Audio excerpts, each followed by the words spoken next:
our practice of Neelakantha meditation then is something that we treasure and value because it brings forward that skill or gift or talent in human beings in which each one of us we discover and find, well, where are we supposed to make a contribution?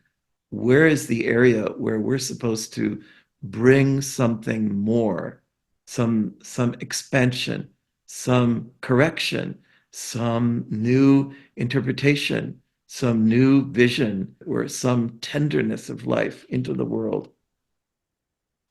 And within that, then anciently, the tradition has spoken of the Avatārikas are those human beings who, in addition to making contributions in many different fields, might be those who bridge the extraordinary distance, which is actually also no distance at all, between the hidden unboundedness and infinite depth of the absolute consciousness and its availability in this world. This has been something that I've really thought about my entire life. To become an Avatārīka, not in the ancient sense, the revealers of the text, etc., and so on, but to become someone through whom great and true wisdom can flow into the world. This is an ideal that it was held up before me by my teachers, and I'm also holding it up as an ideal. Those deep practitioners of the sadhana, the Shakta Shaiva tradition, to then become the ones who disseminate these practices and offer these understandings and bring forward these teachings. This idea of Avatārīka, it's such an astonishing possibility. The world is still enshrouded in suffering.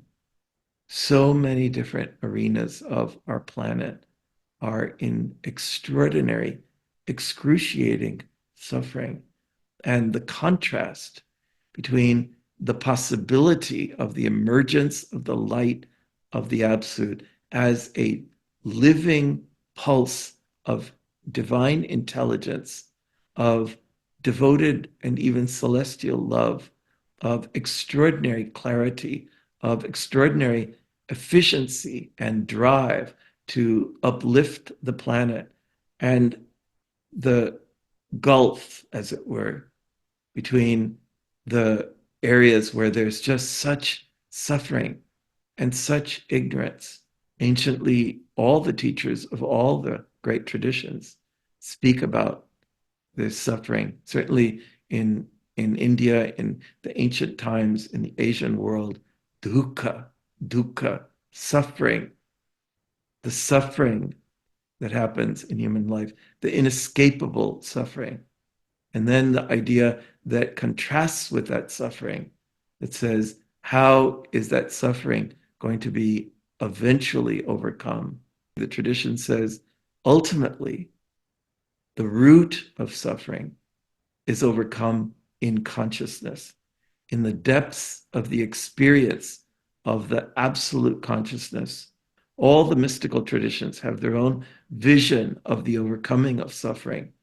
And the Shakta Shaiva tradition tells us the overcoming of suffering through the awakening into the self and the bringing forward of what pulses and throbs in the deepest depths of reality, to have that be embodied and present and suffused and surcharged in the structure of human life and in the awareness of individuals in that way, such that each one could be an Avatārīka, bridging the gap with the instruments of interior vision that are provided by the devoted and dedicated practice of deep meditation.